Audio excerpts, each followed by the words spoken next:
네, 안녕하십니까. 대학생들을 위한 CEO 특강, 꿈꾸는 젊은과의 소통 진행을 맡은 임동석입니다. 자, 저희 꿈꾸는 젊은과의 소통은요, 우리나라 최고 기업의 CEO를 이 자리에 모셔서 그의 경영 철학, 그리고 과연 지금까지 어떠한 방식으로 기업을 최고의 기업으로 성장을 시켰는지 그 기업의 성장의 원동력 등을 들어보고요. 또 우리 고민이 상당히 많은 시기입니다. 우리 대학생 여러분께서 과연 어떤 꿈을 갖고 있고 또 어떤 고민을 갖고 있고 진로에 대해서는 또 어떠한 고민들을 하고 준비를 하고 있는지, 또 앞으로 글로벌 리더로서 크게 성장하는데 과연 어떤 덕목을 가져야 하는지 그분이 갖고 계신 그 덕목에 대한 전수와 또 지침을 들어보는 그런 자리입니다. 자, 오늘은 세계 최고의 디스플레이 가전업체이죠. 한국 브랜드의 자존심이라고 할 수 있습니다. 삼성전자의 윤부근 사장을 모시고요. 자, 그분께서는 과연 여러분과 같은 대학생 시기에 어떤 노력을 하셨고 또 어떤 꿈을 꾸셨는지, 또 사회생활 초년병 시절부터 기업에서 어떤 활약을 갖고 하셨고 또 어떠한 꿈과 목표를 이뤄 나가셨는지 그에 대한 이야기를 들어보도록 하겠습니다. 자, 오늘 강연 주제는요, 상상력이 만들어가는 세상입니다. 과연 우리 윤부근 사장께서 갖고 계신 상상력이 만들어가는 세상은 어떤 빛깔인지 여러분과 저 모두가 상당히 궁금해하고 있습니다. 자, 그럼 지금부터 먼저 화면을 통해서 삼성전자의 윤부근 사장님을 만나보겠습니다.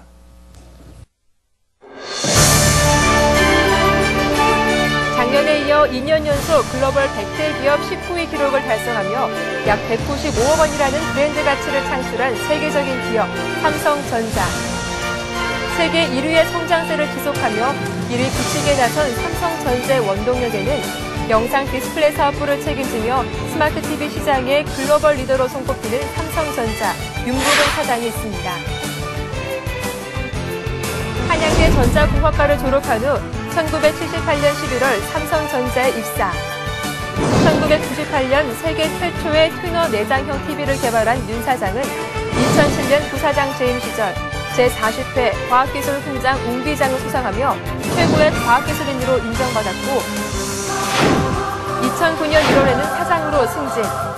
삼성전자 최초로 미국 비즈니스 위크가 꼽은 글로벌 혁신 리더 23인에 선정되기도 했는데요.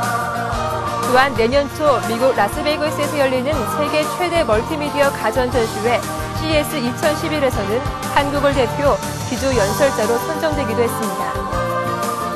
2020년 매출 4천억, 브랜드 가치 탑5 달성을 목표로 진정한 글로벌 넘버원을 향해 노력하고 있는 삼성전자. 오늘 대학생들을 위한 CEO 특강, 꿈꾸는 젊은과의 소통에서는 세계 최고의 전자업체 삼성전자 영상 디스플레이 사업부 윤부근 사장을 만나봅니다.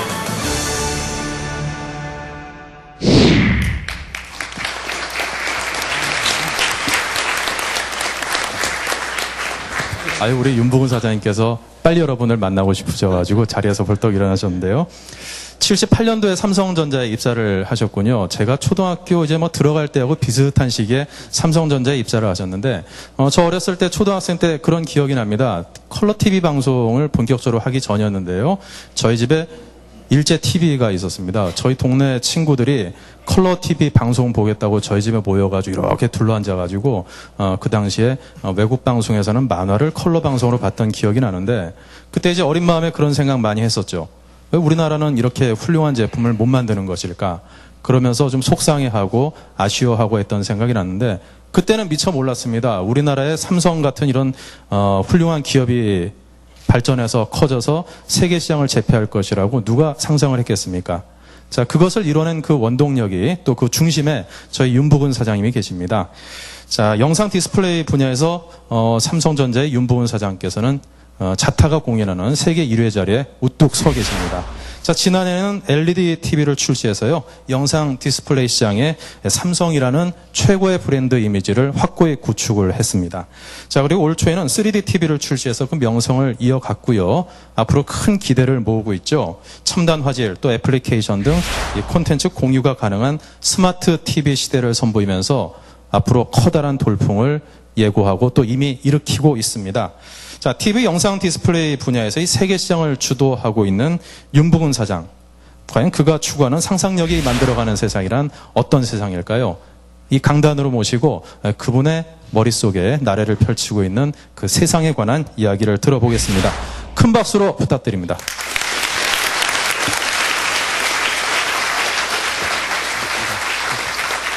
멋진 강연 부탁드리겠습니다. 아침에 차를 타고 들어오면서 보니까 저 다닐 때하고는 학교가 무지무지하게 소프트하게 바뀐 것 같습니다. 학교라고 하기에는 정말 여러분들이 창의를 키울 수 있는 그런 아늑한 그런 캠퍼스로 바뀐 걸 보고 내가 좀 더 일찍 왔으면 좋겠다는 생각을 좀 해봤습니다. 제가 다닐 때는 정문 딱 들었으면 우측으로 올라와서 이 사범대학 가는 쪽 계단이 엄청나게 높죠. 그 계단 올라가기 전에 좌측에 식당이 하나 있었습니다. 사내식당. 그 당시만 하더라도 도시락 사서 학교 다니고 가끔은 저 사내식당 가서 저희들이 식사를 하고 그랬었습니다. 그래서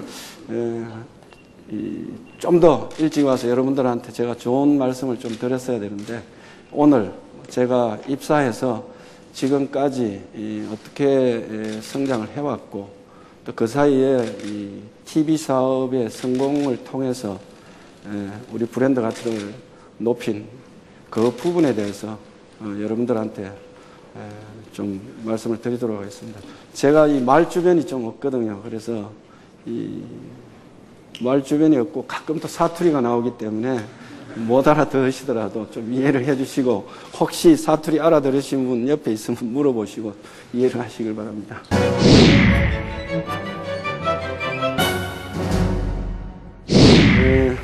오늘 주제가 이제 상상력이 만들어가는 세상인데요. 사실은 상상력이라는 게 결국은 기술의 발전을 자극을 하게 됩니다. 그리고 우리가 사는 이 세상은 상상력의 산출물로 가득 차 있습니다. 지금 여러분들이 아시다시피 과거의 공상과학 영화에 나왔던 그런 일들이 지금 현실화되고 있지 않습니까? 그래서 상상력이 기술의 발전을 자극을 하고 또 기술의 발전이 또 상상력을 자극을 해서 이게 계속 선순환을 하면서 세상을 새로운 이 세계로 계속 만들어가고 있습니다. 물론 그 만들어가는 세계가 우리한테 유익한 것도 있겠지만은 그 대가로 상당히 마이너스적인 요인도 많습니다. 그거는 우리의 선택에 달려 있는 거죠.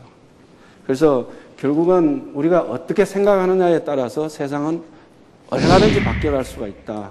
지금 저 머릿속에 보시면은 이 나르는 자동차입니다. 저게 트랜지션이라는 미국 회사에서 나오는 트랜지션이라는 자동차인데 자동차를 날게 만들겠다. 지금 고민을 많이 하고 있는 겁니다. 언젠가는 저게 또 현실화가 되겠죠. 그 다음에 이제 저게 삼성전자에 곧 출시가 될 갤럭시 탭입니다. 7인치 탭인데, 과거에는 여러분들이 상상도 못 했죠. 저거 하나면은 저 안에 PC 이 컴퓨팅 파워가 다 들어가 있지 않습니까? 저거 하나면은 뭐 사무실이 필요 없을 정도로 앞으로 세상이 많이 바뀝니다. 그런 시대가 오게 될 겁니다. 그리고 좀 더 세상이 지나면은 여러분들이 이상형이 옆에 지나가면은 내 핸드폰에서 내 이상형이 옆에 지나간다고 알려주는 시대가 올 겁니다. 여러분 지금 웃으시죠? 그 시대가 곧 올 겁니다. 그리고 지금 주유소, 기름 넣는 주유소가 다 전기 충전소로 바뀔 겁니다. 그리고 집에 있는 벽, 지금 이 건물 벽은 정말 이건 아무 쓸모없는 칸막이만 해놨지 않습니까? 앞으로 이 관련된 여러분들의 집이나 건물의 벽이 새로운 디스플레이로 다 바뀔 겁니다. 그 디스플레이를 통해서 여러분들이 세상을 경험하고 또 즐기고 할 수 있는 그 디스플레이가 창문 역할도 하고 여러분의 컨텐츠를 여러분들한테 보여주는 디스플레이 역할도 할 시대가 멀지 않았다. 이렇게 저는 생각을 하고 있습니다. 그래서 그만큼 우리가 상상하는 만큼 우리는 세상을 만들어갈 수 있다. 이렇게 볼 수 있겠습니다.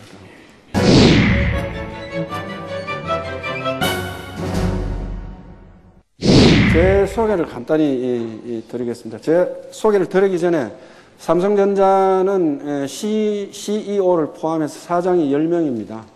저는 그 중에 한 명인데 저는 이제 비주얼 디스플레이 사업부라고 해서 테레비, 모니터, AV 제품을 개발하고 생산, 판매하는 데입니다. 연간 매출이 거의 40조 가까이 됩니다. 40조면 우리나라 한 6대 기업에 들어가게 되죠. 그러니까 40조를 여러분들 1년 365일로 나누면은 하루에 매출이 100억이 일어나야 됩니다. 하루에 100억이 일어나야 되고요. 하루 10시간 샵을 열어놓는다고 보면은 어떻습니까? 1시간에 10억씩 매출이 일어나요. 그래서 아까 말씀드렸듯이 저는 그렇게 부유한 집안도 아니고 정말 집안이 아주 잘난 집안도 아닙니다. 저는 사실 여러분들 아시다시피 우리나라 지도 우측 동해상에 보면 조그만 섬이 하나 있습니다. 지금은 한 인구가 한 10,000명 정도 살고 있습니다. 제가 그 당시 학교 다닐 때만 해도 인구가 한 35,000까지 갔었습니다. 근데 지금 10,000명 정도가 사는데 사실 울릉도 촌놈이거든요. 과연 울릉도 촌놈이 어떻게 이게 한양대학교까지 와서 여기를 졸업하고 삼성전자 들어가서 사장까지 받겠느냐. 제가 지난번에 서울경제학업 인터뷰하면서도 그런 이야기를 했습니다. 학연, 지연, 혈연 저는 아무것도 없습니다. 완전히 빈손으로 와서 한양대학교를 졸업하고 삼성전자에 들어가서 누구의 어떤 조력을 받지 않고 이 동료들하고 같이 회사 생활하면서 지금까지 왔기 때문에 특히 삼성전자가 여러분들이 생각하는 만큼 딱딱하고 그 대신 아까 총장님께서 말씀하셨는데 일은 많이 시킵니다, 사실은. 근데 젊을 때 일 많이 하는 거는 어떻게 보면은 저는 상당히 또 행복할 수도 있다고 봅니다. 물론 이 네거티브적인 요소도 있겠지만은 젊을 때 열심히 한번 자기의 어떤 상상력, 꿈을 이루기 위해서 한번 불을 사르는 자기 이 젊음을 투자하는 것도 상당히 저는 괜찮다고 생각을 합니다. 그래서 여러분들이 생각하시기에 삼성매는 절대 여러분들이 생각하는 것만큼 차갑고 그렇지 않다. 이렇게 말씀드립니다. 다음. 여기 고등학교 혹시 5년 다니신 분 있습니까? 고등학교 5년. 제가 고등학교 5년을 다녔습니다. 제가 이 울릉도에서 졸업을 하고 울릉수산고등학교라고 있습니다. 지금 울릉종합고등학교 바뀌었는데 울릉수산고등학교에 2학년까지 다니다가 도저히 거기 졸업하고 나면 대부분 학교 가는 데가 여수전문대학이라고 있습니다. 지금은 내가 어떻게 바뀌었는지 아마 대학으로 바뀌었을 겁니다. 여수수전이라고 해서 수산전문대학이 있습니다. 거기를 졸업하고 나면 거기 가는 게 거의 전부였습니다. 사실은. 도저히 제가 멀미도 많이 하고 해서 여수수전 가서 내가 무슨 항해사가 되겠다 이런 생각을 하니까 도저히 앞이 캄캄한 거예요. 그래서 학교 2학년 다니다가 제 친구들이 3학년 올라갈 때 제가 대구에 나와서 독서실에서 한 2달 정도 있었습니다. 독서실에서 2달 정도 공부를 하고 고등학교를 시험을 쳐서 들어갔는데 그 당시에 지금은 아마 독서실이 아마 누워서 자는 게 있는지 모르겠습니다. 그 당시에는 책상 쫙 놓고 베니아판으로 칸막이를 해놓고 나무 의자에 잘 때도 거기 앉아서 그냥 엎드려서 자야 됩니다. 그래서 한 2달 정도 하니까 앉아서 자니까 이 발이 부어서 운동화를 못 신었어요. 고무신 신고 나왔습니다.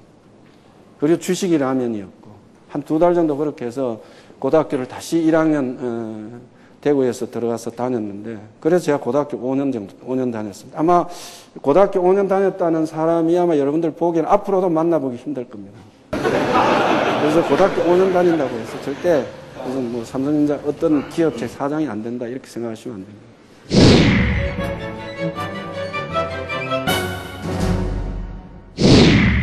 그래서 삼성전자의 지금부터 TV 성공 사례를 갖고 잠시 말씀을 드릴 텐데 삼성전자의 TV도 결국은 상상력의 산출물입니다.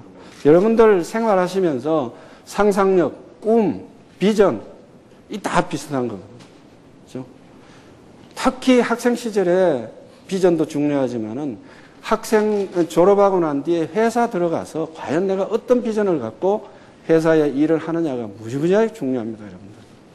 몇 년이 그 꿈을 어떻게 결정해 놓고 회사 생활하느냐가 예를 들어서 5년, 10년이 지나면은 완전히 이 캐치업을 못할 정도로 갭이 벌어져 버립니다. 그 정도로 여러분들이 비전이나 꿈, 이 상상력이 중요하다. 그래서 삼성전자의 TV가 이 상상력의 산출물이라고 말씀드리고 싶은 거는 텔레비가 방송되기 시작이 1940년도입니다. 40년도부터 1970년도까지는 미국에 있는 RCA 아시죠, 여러분들? RCA가 세계 시장을 30년 동안 먹었어요, 30년 동안. 그 다음에 70년부터 2005년까지 35년 동안 일본의 소니가 텔레비 시장을 1등을 했었습니다. 삼성전자가 1969년에 설립이 됐습니다. 창립이 됐는데 소니가 1968년도에 컬러 텔레비를 개발을 해서 생산을 했습니다. 그러니까 삼성전자가 태어나기 전에 이미 소니는 컬러 TV를 생산을 해서 개발을 해서 생산을 했다는 거죠. 흑백 TV는 아마 1953년도에 일본에서는 개발이 됐습니다. 그만큼 삼성전자가 태어나기 전에 컬러 텔레비를 개발을 해서 생산해서 시장에 나온 일본의 소니가 2005년도까지 35년을 텔레비의 왕자의 자리에 올라와 있었습니다. 그 자리를 저희들이 2006년부터 지금은 이제 5년째 다 돼가고 있는데 5년째 지금 저희들이 1등을 하고 있습니다. 그럼 여러분들 텔레비 브랜드가 몇 개나 될 것 같습니까? 전 세계에. 예? 예? 많을 것 같아요. 텔레비 브랜드가 한 370개 정도 됩니다, 여러분들. 370개 브랜드가 이 브라운관은 빼고 플랫 판넬 시장이 한 1억 2천만 대, 1억 3천만 대 시장이 되거든요. 그 370개 브랜드, 그것도 조사된 것만 그렇습니다. 조사된 것만 370개 브랜드인데 그 많은 브랜드들이 1억 2천만 대, 3천만 대 시장을 놓고 지금 싸우고 있는 겁니다. 그리고 그 370개 브랜드 중에 중국하고 미국에서 100여 개 이상의 브랜드가 있습니다. 그래서 TV 사업을 하면서 미국에서 1등을 하냐 안 하냐가 가장 중요합니다. 가장 경쟁이 치열하고 가장 브랜드가 많고 가장 생존이 어려운 데가 미국 시장입니다. 그래서 미국 시장에서 1등을 해야 진정한 1등으로 우리 TV 업계에서 이야기를 하고 있어요.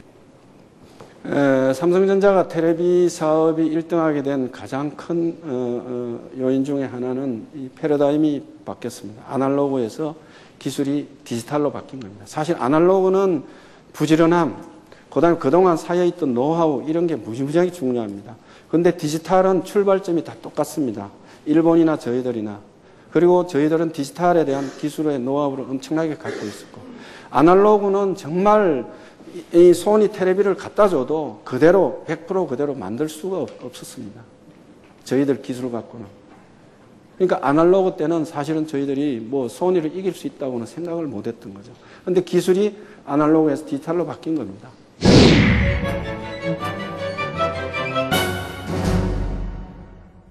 그 다음에 텔레비에 여러분들 텔레비 그러면은 까만색의 스퀘어 이거 딱 박혀 있습니다.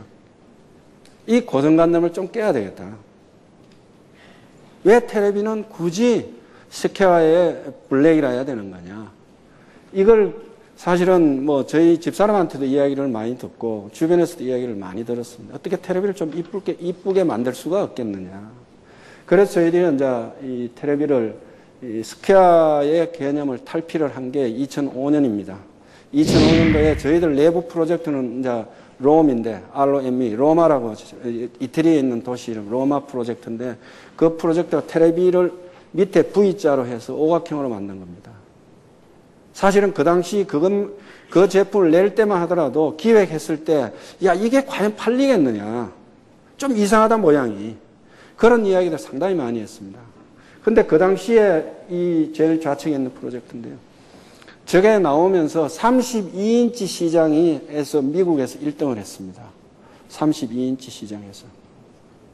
그 다음에 이제 2006년도에 보로도라는 게 가면서 밑에 이제 라운드를 주고 라이팅 기능도 넣고 해서 2006년도에 저 보로도 시리즈가 나오면서 저희들이 전 세계 1등, 수량으로 1등을 했습니다. 그 다음에 2007년도에 보로도 플러스라는 게 나와서 그러니까 2006년, 2007년에 양으로 이제 1등을 한 거죠. 결국은 진정한 1등이라는 건 양뿐만이 아니고 질로 이겨야 되지 않습니까? 그래서 양이라는 거는 적은 인치를 많이 팔면은 시장 마켓 시간 올라가는 겁니다. 그런데 적은 인치는 사실은 매출이나 손익 측면에서 기여를 못 합니다. 숫자 측면에서 기여를 하겠지만. 그래서 결국은 위에 큰 인치, 프리미엄급을 많이 팔아야 결국은 매출이 올라야 진정한 1등이다. 이렇게 해서 저희들이 2008년에 TOC, 저거는 저 기술은 자동차에서 저희들이 배워왔습니다. 저 이 TOC 도입할 때 저희들 이 손익이 한 6천억, 1년에 연간 6천억 나는데 저 투자가 1,200억이 들어갔습니다. 그 당시에 계획한 것만. 여러분들 손익의 20%를 투자를 한다. 그리고 저게 자동차에서 온 기술이기 때문에 저게 과연 테레비에 이 사출이 될지 안 될지도 증명이 안 된 겁니다.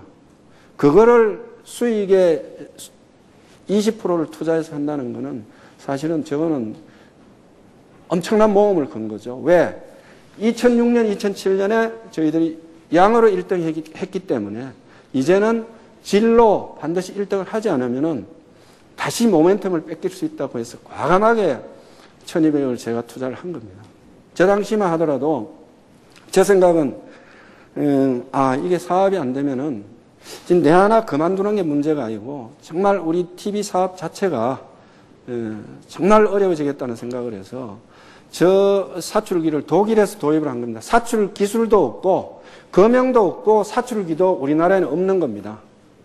그거를 독일하고 오스트리아에서 사출기도 들여오고 검영도 독일 가서 파가지고 와서 그다음에 한국에 있는 업체들을 가리켜서 검영을 파고 해서 저 당시에 이제 저거 보시면은 저게 어떤 기술이냐 하면은 여러분들 지금 보시면은 칼라를 넣으려면 칼라를 넣고 바깥에다 투명을 붙이거든요. 지금 대부분 텔레비들이 보면은. 근데 삼성전자 텔레비는 칼라를 넣고 바깥에 투명을 붙인 게 아니고 이게 한 몸뚱아리입니다. 완전히 이 화학적으로 붙어 있는 겁니다. 그래서 보면은 좀 고급스럽게 보이고 어떤 데는 크리스탈 냄새도 나고 또 하나 어떤 광학적인 각도에 따라서 색깔이 달라 보이기도 하고 상당히 저 당시에 이제 이 퀄리티로 가기 위해서 완전히 몸을 던진 겁니다.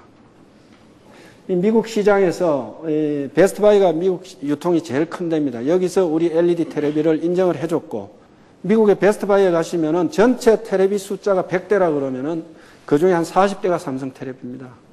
그걸 우리는 인하우스 쉐어라 그러는데 그게 얼마나 높으냐에 따라서 이 텔레비 마켓시가 왔다 갔다 합니다.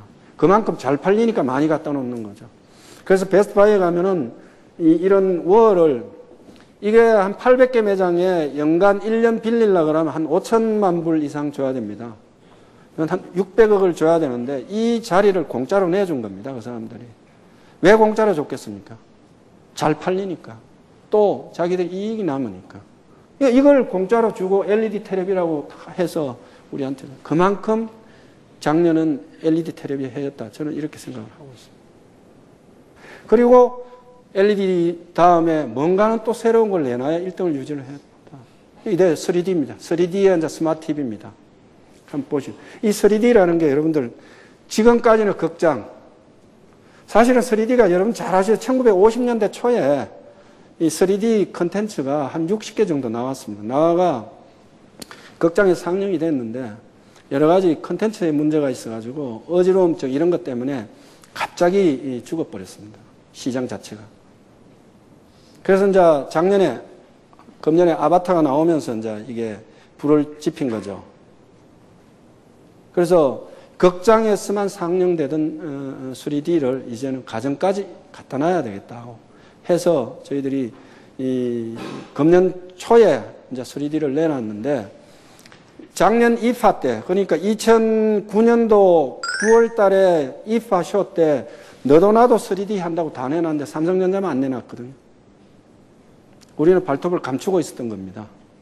그래서 금년 초에 CES 때 이 3D 텔레비를 갑자기 내놨더니 일본 업체들이 난리가 난 겁니다. IFA 때 9월 달에 안 보여주던 게 어떻게 지금 나올 수 있냐. 그만큼 지금 보면은요, 어느 업체에서 뭘 개발하는지 이 정보 전략이 무지무지하게 지금 혈안이 되어 있습니다, 사실은. 근데 우리는 1등을 하고 있기 때문에 남들이 없는 걸 만들어 가야 되는 거고, 딴 데는 지금 1등만 쳐다보고 오고 있는 거거든요. 그래서 이런 3D TV를 통해서 다시 한번 여러분들한테 기존에 그냥 즐기던 텔레비에서 이제는 경험하는, 내가 그 화면 속에 들어가서 내가 주인공처럼 경험하게 만드는 3D TV. 그 다음에 또 스마트 TV, 내가 앱을 통해서 또는 이 주변에 있는 내 동료들 또는 다른 가정에서부터 이 컨텐츠를 서로 쉐어를 해가면서 볼 수 있는 그런 TV로 또 발전을 시켜나가는 겁니다. 이제 텔레비가 이제 컬러에서, 흑백에서 컬러로 왔고, 컬러에서 플랫 파넬로 바뀌었고, 플랫 파넬에서 이제 3D로 왔습니다. 3D 스마트 TV로. 이제 아마 당분간은 스마트 TV가 상당히 오래 갈 걸로 저는 예상하고 있습니다. 다음.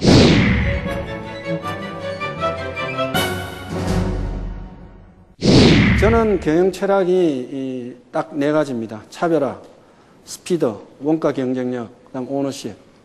이게 저는 뭐 항상 어디 가든지 모든 의사결정을 할 때 그 네 가지를 가슴에 항상 새기면서 의사결정을 합니다. 똑같은 일을 하더라도 얼마만큼 효율적으로 효과 있게 하는 거냐. 그게 중요하다는 겁니다. 똑같은 일을 여러 사람한테 시켜보면 전부 다 다릅니다. 시간도 다르고 결과도 다르고 과정도 다르고 다 다르다. 회사 생활, 학교는 좀 다르겠지만 회사에 들어오면은 누가 스피드 있게 효율적으로 효과적으로 일을 하느냐 하는 게 중요하다. 그래서 저는 제품의 차별화를 정의를 이렇게 합니다. 우리 사람들한테, 우리 사원들한테 쉽게 이야기해요. 남들이 어렵다고 생각하는 것을 가능하게 만드는 게 차별화다. 남들이 안 된다고 생각하는 것을 가능하게 만들어야 차별화가 되는 거지. 내가 만들어 놨는데 금방 따라오는 것은 차별화가 아니다. 그 다음에 발상의 전환. 아까 말씀드렸지. 프레임을 깨라. 여러분들이 지금 갖고 계신, 내가 성장해오면서 갖고 있던 프레임을 반드시 깨뜨려 놔야 됩니다. 저 깨기 싫으시면은, 거기다가 드릴로 뚫어서 구멍이라도 뚫어 놓으셔야 됩니다. 절대 그 프레임을 고정시켜 놓고 세상을 들여다보면은 절대 상상력이 생기지 않습니다. 그러니까 여러분들 다 경험하잖아요. 똑같은 사건을 놓고 친구들끼리 입싸움 하지 않습니까? 그게 왜 그러냐? 자기가 갖고 있는 프레임이 서로 다르기 때문에 그렇습니다. 똑같은 사건을 놓고 전부 다르게 해석하는 거죠. 이 발상의 전환이라는 게 얼마나 중요하냐면은 제임스 캐메론 이야기를 조금만 할게요. 제임스 캐메론이 아까 14년 걸렸어요. 카메라 개발하는데 10년 걸렸습니다.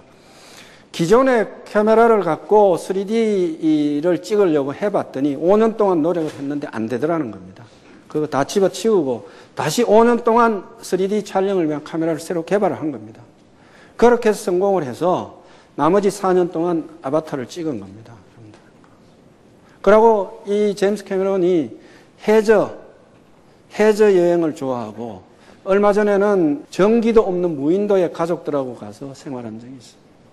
그리고 그 사람이 아바타 찍으면서 거기에 나오는 인물들이 이 목걸이나 이런 거 갖고 나오죠. 그 그림으로 그린 것 같습니까, 여러분들? 그렇지 않습니까? 그거 다 실물로 다 만든 겁니다, 여러분들. 제임스 캐메론 그 집에 자기 사무실에 가보면은 그 만들어 놓은 것들이 전부 이 실로 다 일일이 짜서 만든 겁니다. 그만큼 그런 열정과 어떤 이 발상의 전환이 있었기 때문에 이 아바타가 성공을 한 거죠. 그래서 여러분들 이 차별화와 발상의 전환이 중요하다. 발상의 전환을 하기 위해서는 여러분들이 기존에 갖고 계신 프레임, 상자를 깨고 나와야 된다. 머리를 학구짝에 딱 넣어놓고 있으면은 절대. 제가 사업을 하면서 저는 뭐 아주 십몇 등에서부터 1등까지 올라왔기 때문에 1등하고 2등의 차이가 뭐냐? 저는 확실히 경험을 한 거죠. 여러분들 2등 눈에는요, 절대 1등밖에 안 보입니다. 아무리 1등을 뛰어넘으라 그래도 절대 뛰어넘을 수가 없어요. 왜? 1등이 못 만들면은 2등은 만들 수가 없는 겁니다. 예를 들어가지고 저희들 LED 텔레비 만들었을 때 29.9mm 만들라. 그건 아무도 지금 만든 적이 없는 건데 우리는 만들어 실현한 겁니다. 근데 왜 다른 데는 못했냐? 1등이 안 나오면은 과거의 아날로그 시절에는 소니가 개발을 안 하면은 우리도 못 낸 겁니다. 소니가 어떤 기능이 나오면은 그거 보고 또 거기다 집어넣는 겁니다. 그러고 여러분들 벤치마킹 좋아하시는데요. 1등은 벤치마킹을 같은 업종에서 하면 안 됩니다. 1등은 반드시 다른 업종 벤치마킹을 해야 그 다음 단계로 브레이크스루가 일어나지 절대 같은 종의 BM을 하면 안 돼요. 벤치마킹 하시면 안 됩니다. 왜? 내가 1등인데 같은 업종의 벤치마킹을 하면 절대 도움이 안 됩니다. 제가 지금 여러분들과 같은 자리에 앉아 있다 그러면은 다시 한번 대학 시절로 돌아갈 수 있다고 그러면은 저는 하고 싶은 게, 저는 이제 공대를 졸업했기 때문에 사실은 인문학 쪽에 좀 더 넓게 볼 수 있는, 세상을 넓게, 폭넓게 볼 수 있는 그런 안목을 키우기 위해서 인문학 쪽 계통의 공부를 좀 더 하고 싶다는 그런 생각입니다. 또 하나는 의학. 영어뿐만이 아니고 적어도 일본어, 중국어 정도 한 2, 3개 국어는 할 수 있어야 되겠다. 내가 대학 시절로 돌아간다면 그걸 난 꼭 한번 해보고 싶다는 생각입니다. 그래서 2등 눈에는 1등밖에 안 보입니다. 절대 예를 들어서 어디에서 예를 들어 애플에서 아이폰이 나왔다. 그러면은 우리가 뭐 예를 들어 갤럭시를 만들자. 그럼 아이폰 그것만 쳐다보는 겁니다. 그거 쳐다보면요, 거기 딱 틀에 갇혀가지고 그 이상의 아이디어가 안 나오는 겁니다. 그러니까 그렇게 해서 이제 쫓아가는 것밖에 안 된다, 2등은. 그렇게 해서는 절대 1등을 할 수가 없습니다. 1등의 눈에는 다른 길이 보이는 겁니다. 내 앞에 아무것도 없는 겁니다. 그러면 어떻습니까, 여러분들? 내 앞에 아무것도 없는, 내가 따라서 벤치마킹 할 수 있는 대상이 없는데 내가 어떻게 해야 돼요? 할 수 없다는 생각을 가지면 1등을 할 수 유지가 안 된다는 겁니다. 1등과 2등의 차이가 그겁니다. 할 수 없다, 할 수 있다. 보십시오, 여러분들. 발상의 전환이 운명을 바꿔. 이 그림은 여러분들 많이 보셨을 겁니다. 예? 여러분들 윈스턴 처칠이요, 이 2차 대전 중에 옥스퍼드 대학에 가서 졸업식 축하 연설을 한 게 있습니다. 딱 한 줄입니다, 한 줄. 뭔지 아시죠, 여러분들? 딱 한 줄 딱 읽고 내려왔어요.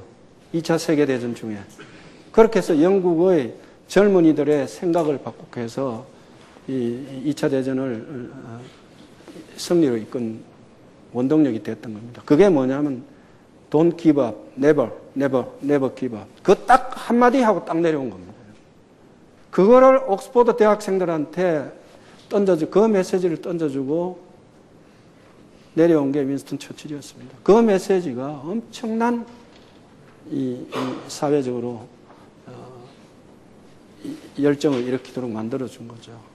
무슨 일이든 보시면은 전문가가 되려면은 10,000시간의 노력이 필요하다고 이야기합니다. 자기 분야에. 텔레비 프로그램도 있지 않습니까? 생활의 달인. 그 사람들은 뭡니까? 그 사람들은 결국 반복의 결과거든요. 그죠? 그래서 전문가가 되기 위해서는 반복도 중요하고 그만큼 거기에 투자하는 시간이 필요하다. 적어도 10,000시간이 내 투자를 해야 그 분야의 전문가가 될 수 있다. 그래서 정말 푹 빠져서 그 책도 있지 않습니까? 미치면 미치고 안 미치면 못 미친다 하는 그런 책이 있습니다. 그렇듯이 자기 분야에 한번 미치는 겁니다. 그렇게 해서 열정을 바쳐야 성공할 수 있다고 생각합니다. 다음은 꿈과 도전입니다, 여러분들. 항상 여러분들은 저는 그런 이야기를 많이 합니다. 아, 내가 10년 뒤에, 5년 뒤에 내가 집을 마련하기 위해서 적금을 드는 사람하고 안 드는 사람하고 5년 뒤, 10년 뒤 결과가 완전히 달라집니다. 아주 쉽게 이야기하면 그렇습니다. 그걸 확대 해석하면 꿈이 필요하다, 꿈이. 정말 학생을 해서 꿈이 필요할 거고 직장 들어갔을 때 직장에서도 꿈이 필요할 거예요. 이거는 반드시 여러분들 만드셔야 됩니다. 아무리 소박한 거라도 여러분 자신이 꿈이 없으면 생활에 의미가 없고 방향성이 없어지는 겁니다. 그래서 학창시절의 꿈과 꼭 내가 회사에 가서 꿈이 같아야 될 필요는 없다는 겁니다. 그래서 학창시절에 꿈을 반드시 만드십니다. 그리고 도전이죠. 우리의 어떻게 보면은 지금 우리의 생활은 회사 들어가시면은 도전의 연속입니다. 끊임없이 도전하고 또 목표를 달성하면 또 목표를 또 올려놓고 또 도전하는 겁니다. 보통 보면 우리가 목표를 잡을 때 자기가 아무리 힘써도 안 될 정도의 목표를 잡아야 되는 겁니다. 적절하게 잡아놓으면은 내 자신이 임파워먼트가 안 되는 거예요. 슬슬 돌아가면서 해도 되는데 임파워먼트가 되겠습니까? 그래서 내가 정말 온갖 노력을 다했어도 이게 달성할 수 있을까 말까 하는 정도의 목표를 잡았고 여러분들이 하셔야 된다. 지금도요, 여러분들 조직 가보면은 뭐 아마 학교도 마찬가지일 겁니다. 목표 주면은 절대 높게 안 잡습니다. 쉽게 달성할 수 있는 목표 만드는 거죠. 그렇게 해서는 절대 발전. 보통 보면 자기가 온갖 보통 한 130 정도의 목표를 잡고 뛰는 게 저는 가장 적당하다고 봅니다. 내가 온 힘을 다해서도 달성할 수 없을 정도의 목표를 잡아놔야 모든 에너지를 쏟고 모든 아이들을 동원하는 겁니다. 그 다음에요, 여러분들 또 하나는 세상은요, 환경은 여러분들 똑같습니다. 학교도 마찬가지고 여러분 앞에 주어진 환경은 사람만 다르지 똑같습니다. 그걸 어떻게 받아들일 거냐, 퍼셉션의 문제라는 거죠. 성공할 거냐 실패할 거냐는 여러분들이 그 사건 또는 여러분들 앞에 벌어진 상황을 어떻게 인식할 거냐에 그 인식의 태도가 중요하다는 겁니다. 그 퍼셉션이 포지티브하게 가면은 성공할 수 있는 거고, 그 퍼셉션이 네거티브하게 가면 성공을 못 하는 겁니다. 그래서 항상 나는 할 수 있다. 뭐 캔도 이야기하지만은 전 그것보다는 여러분들 앞에 주어진 환경은 똑같다 이거죠. 똑같은데 왜 성공하고 못 하느냐? 바로 퍼셉션의 차이다. 그거 인식을 어떻게 하느냐의 차이가 여러분들 성공과 실패를 가른다. 그래서 앞에 아무리 어려운 일이 닥치더라도 여러분들 그거를 헤쳐나갈 수 있는 그런 포지티브한 퍼셉션을 갖고 회사생활, 학교생활을 하셔야 되고 또 사회에 나가면 사회생활을 해주셔야 된다는 거죠. 그래서 제가 아까 중간에 말씀드린 게 내 앞에 와서 안 된다고 이야기하는 사람은 저는 제일 싫다고 이야기하는 겁니다. 그래서 우리 임원들이 내 앞에 와서 안 된다 소리를 거의 잘 안 합니다. 그러면은 뭔가는 답을 갖고 옵니다. 그 안 된다는 걸 봐주면요, 그건 뭐 안 되는 집안 가면은 안 된다가 대부분이에요. 사실은. 된다고 하는데 안 될 리가 있겠습니까? 여러분들 머피의 법칙이라고 아시죠? 머피의 법칙. 뒤로 자빠져서 코 깨진다는 이야기가 그 생각을 그렇게 하니까 그런 이야기가 나오는 거죠. 절대 여러분들 퍼셉션을 네거티브하게 가지시면 안 됩니다. 어떠한 상황이 오더라도 항상 내가 헤쳐나갈 수 있다는 포지티브한 생각을 갖고 세상을 살아가셔야 된다. 다음에 주인의식입니다, 여러분들. 여러분들 지금 학교에 교수님이 강의하실 때 그 시간은 내 겁니다. 그죠? 여러분들 학교에 수업료 내고 학교 다니시잖아요. 그 시간은 내 거예요. 근데 여러분들 과연 그런 생각을 갖고, 저도 학교 다닐 때 그 생각을 못 했어요. 회사를 다니면서 지금까지 CEO까지 올라와서 경험을 놓고 봤더니 정말 주인의식이 중요하다. 그 시간은 내 겁니다. 내 거라면 어떻게 해야 됩니까? 교수님하고 내하고 소통이 돼야 되는 거죠.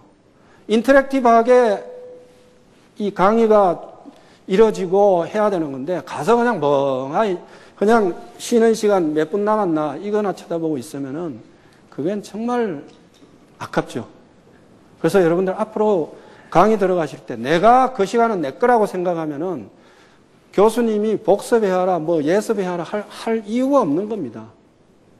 내 시간인데 누가 시킬 이유가 뭐 있습니까? 내 시간인데 그 시간을 교수님하고 내가 인터랙티브 하기 위해서는 내가 내 자신이 스스로 소통을 하기 위한 공부를 해가갈 수밖에 없는 겁니다. 정말 오너십이 중요하고, 그 다음 회사 들어가면은 자기가 맡은 과제는 이건 내 거다. 내 거라고 생각을 하죠. 왜? 내가 아까 6천억 이익 내는데 1200억을 투자하는데 의사결정을 어떻게 하냐? 간단한 겁니다. 내가 주인이라고 생각하고 투자하는 겁니다. 별 생각이 다 되죠. 그럼 반드시 성공해야 되겠다. 또는 반드시 우리가 퀄리티로 1등을 해야 되겠다는 그런 생각을 갖고 투자를 하는 겁니다.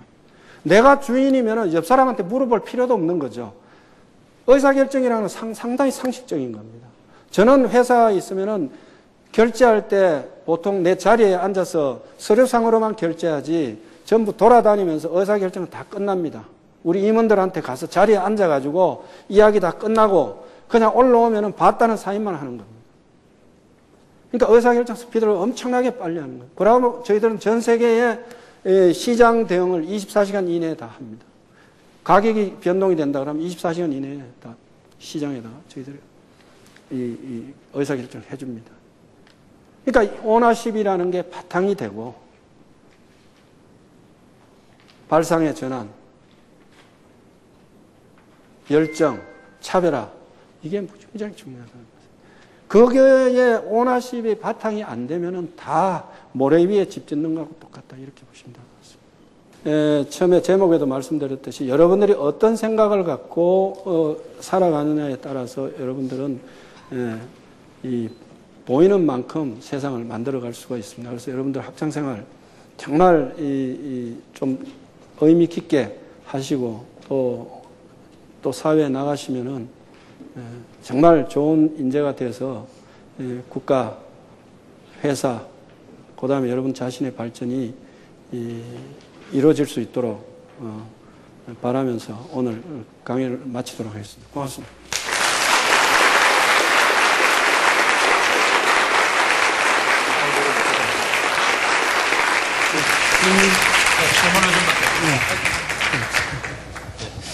자, 윤보근 사장님의 강의 정말 잘 들었습니다. 저부터도 제 자신 많이 돌아보고 앞으로 더 많이 노력해야겠구나라는 생각이 들었는데요. 자, 그동안에 지금 우리가 보고 있는 이 최첨단 기술들이 과연 어떻게 만들어졌고 또 앞으로 어떤 세상이 열릴 것인가에 대해서 저희가 꿈꿔볼 수 있는 그런 시간이 아니었나 싶습니다. 하신 말씀 중에 이상형의 여성이 옆에 오면은 이게 핸드폰이 알려주는 세상이 올 거라는 거에 귀가 번쩍 뜨였는데요. 삼성전자의 최고의 기술로 그 이상형 여성의 전화번호도 함께 뜰 수 있도록 꼭 만들어주시기 바랍니다. 알겠습니다. 예. 기대되는데요. 예. 자, 그럼 우리 학생분들 윤보근 사장님의 그 강연을 들으면서 질문하고 싶은 것들 꼭 있을 것 같습니다. 번쩍 손 들고 질문 받는 기회를 갖겠습니다. 네. 경영학부 07학번 김문진이라고 합니다.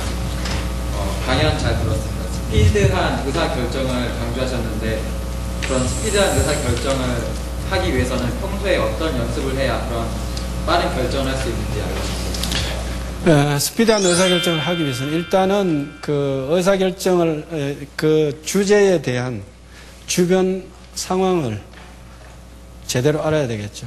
그렇죠? 제일 중요한 게 예를 들어서 금융 투자를 아까 해야 된다. 그럼 그게 왜 그런 투자가 필요한 거냐? 뭐 때문에 해야 되는 거냐 하는 거를 분명히 해야 되겠죠. 그래서 우리가 그런 새로운 기술을 도입해서 투자를 해야 될 때는 내가 지금 이 양으로 1등을 하는데 이제 퀄리티로 1등을 가기 위해서는 필수적으로 해야 될 일이다. 그 다음에 이게 과연 성공할 수 있겠느냐. 제가 아까 성공할지 안 할지 모른다고는 했습니다만은 그걸 성공을 반드시 시켜야 되죠. 어느 정도 자동차 기술을 텔레비에다가 접목을 시킬 수 있으니까 투자를 한 거지 전혀 아닌 거를 갖다가 투자한다 그러면 무모하겠죠. 그래서 그런 주변 환경과 목표가 분명히 해야 되고 그 다음에 또 하나는 이제 스피드입니다. 아까 말씀드렸듯이 오너십이 중요하다. 그러니까 내가 주인이고 내가 내 돈이 들어간다고 여러분들 한번 생각하시면 어떻습니까? 내가 뭘 돈을 지불하고 뭐 사야 된다고 생각하면은 남의 돈 주고 사는 거하고는 여러분들 생각이 전혀 달라질 겁니다. 그렇듯이 오너십이 중요하다. 그래서 그런 오너십을 바탕으로 그 주변에 그 의사결정을 해야 되는 목적하고 주변의 상황을 제대로 판단을 해야 의사결정 스피드하게 할 수 있다. 이렇게 생각을 하고 있습니다. 네, 한 분만 더 질문 받아볼까요? 네, 저 안경 쓰신 분. 예, 그 사장님은 저 같은 대학생일 때 어떤 상상과 꿈을 가지셨었는지 그게 좀 궁금합니다. 저는 학교 다닐 때 사실은 집이 가난했기 때문에 어떻든 학교를 졸업하고 나면 직장 생활을 해야 되겠다는 생각을 갖고 직장 생활을 하면서도 내가 아까 울릉도 촌놈이나 촌에서 태어나서 사장까지 갈 수는 없다고 생각을 하고 적어도 부사장까지는 한번 해보겠다고 생각을 했었습니다. 그래서 저는 회사 다닐 때는 이 회사의 CEO, 사장 자리는 신이 주는 자리다. 이렇게 생각을 했었어요, 사실은.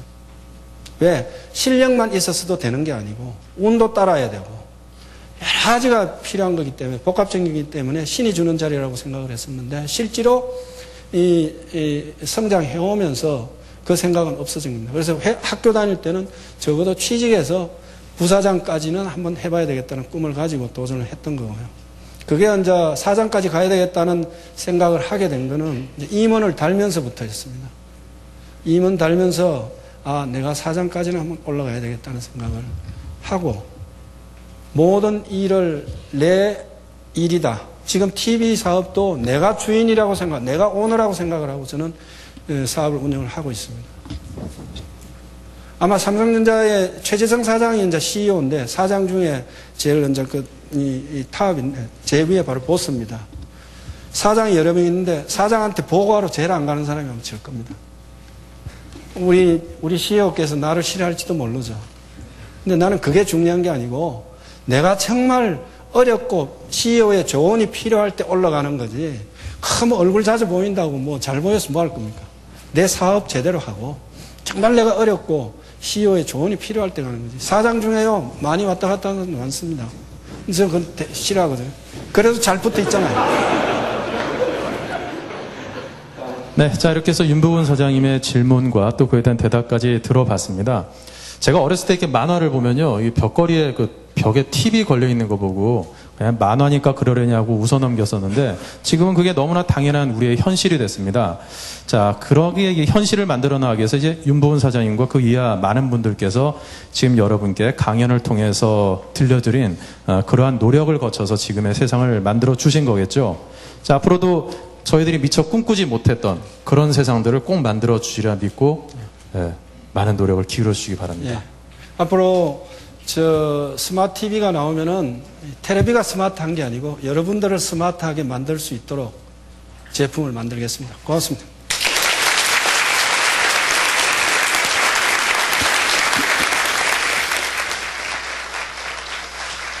네, 오늘 꿈꾸는 젊은과의 소통 삼성전자 디스플레이 분야를 이끌고 계시는 윤부근 사장님과 함께했습니다. 자, 다음 시간에는 또 이 대한민국을 대표하는 또 다른 CEO분을 모시고 여러분께 값진 시간을 마련해 드리겠습니다. 고맙습니다.